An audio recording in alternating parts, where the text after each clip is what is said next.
What is up, beautiful people? It is your girl Ashley Michele, and I am back with another video. And today's video is just going to be a little chit chat. Get ready with me. I want you guys to get to know me a little more. And I know in this video I did not describe intensely and vividly what I was doing with my makeup, but I will have a makeup tutorial coming soon, and also a foundation tutorial for oily skin. But I hope that you guys enjoyed today's video, and please watch all the way through if you have the time. Grab some chips or some popcorn, whatever. Stay tuned because I always have a lot to talk about. So let's jump right into it. As you guys know, this is going to be a little chit chat. Get ready with me, and I'm really just going to try and be raw and honest, and so you guys can get to know me a little bit better. I did my foundation and my eyebrows off camera, but I will do a video on foundation for oily skin. But today I used the Hourglass Vanish Stick foundation in the color Golden Almond, and I actually love it. And then I also used the Laura Mercier Translucent Loose Setting Powder in medium deep, and this stuff is thebomb.com. But that's beside the point.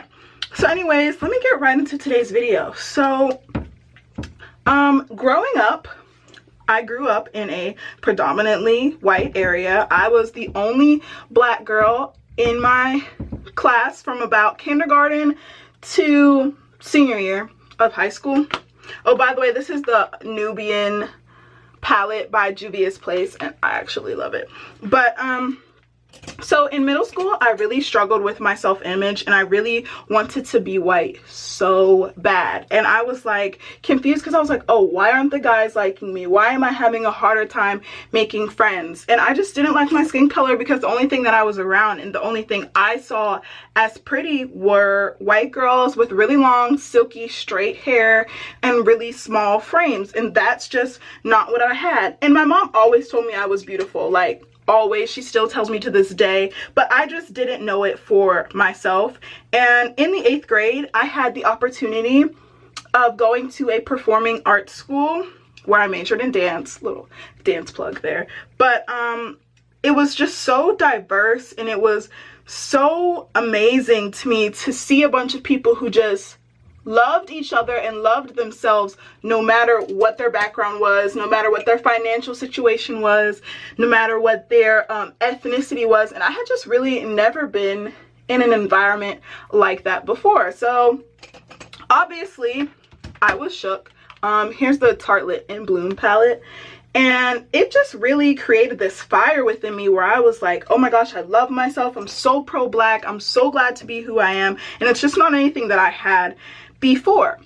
So then I went back to my old school for education purposes, and everybody was like, Ashley, what is up with you? You're acting so different. And it's really just because I had this newfound sense of pride that did not exist before. But I was glad to have it. But people were like shook. And when I tell you shook, okay, they were shook. But and I started realizing true colors of people, and I was like, man, I'm so tired of being people's token black friend. Like, oh, you just want to be my friend so I can show you how to dance or hook you up with a guy or whatever. Like I said, I am so much better than that, and I'm just not dealing with that anymore.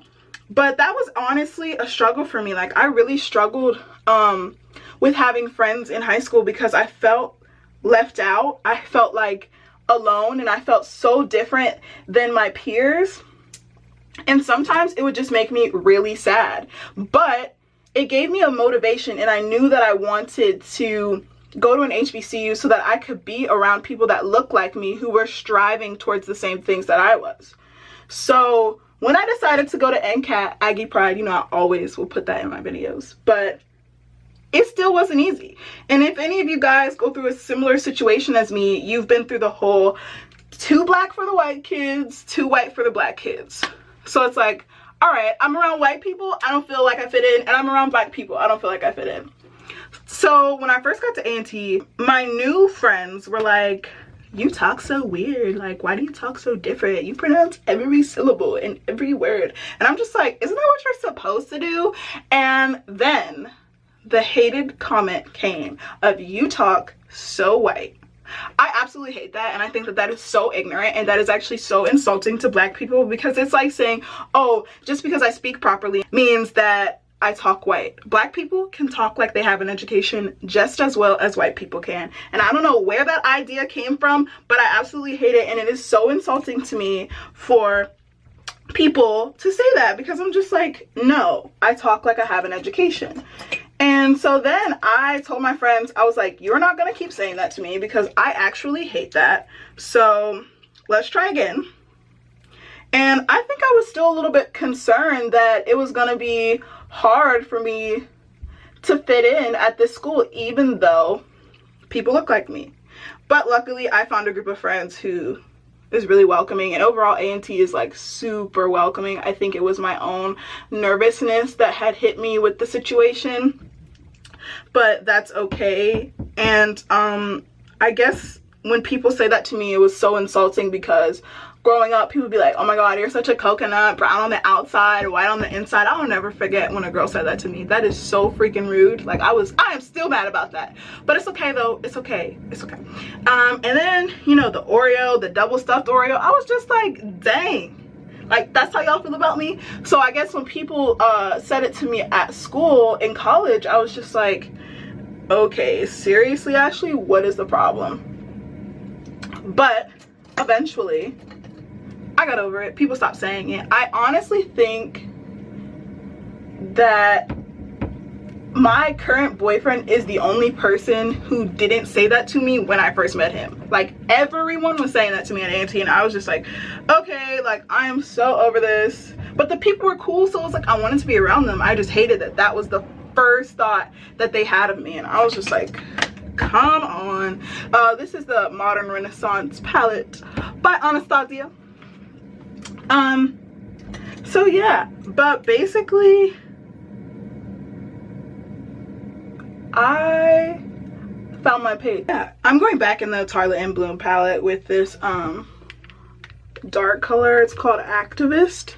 But I think that if you know me now, you would be surprised that I really struggled with loving myself, and now that's why it is so important for me to uplift other black girls and support other black girls and just really voice my opinion, because I know that there are other people that are going through the same thing. And it's just like, you constantly have to tell yourself, like, I'm beautiful, I'm worth it, and my skin, like, it glows and it pops, and my hair and these curves, like, I was blessed, you know what I mean? And I just think that when you grow up in an area like one that I grew up in, it is so hard to just finally become okay with your blackness and not be upset about it. And my friends at school, like, they don't know that I used to cry all of the time in high school just because I felt so out of place and so left out. And now I'm at an HBCU and I could not be happier. Don't get me wrong, there are problems at my HBCU. Black people, sometimes we do need to get it together. But it's like I am finally around girls who are just constantly confident and expressing themselves and loving themselves, and I'm just like, I am all here for it. But I'm gonna do my lashes off camera and I will come back to you guys. I just got this new lip color from Bite and it's called Beetroot. So I'm gonna try it out because why not? And I'm just gonna line my lips with this NYX liner in 830. Nothing special, but thank you guys so much for hanging out with me today. Please remember to like and subscribe because you already know how we rockin', and I will catch you guys in the next video. Peace. Oh, I don't know why. Should I say it again? Because you want what you don't have, and that will never end.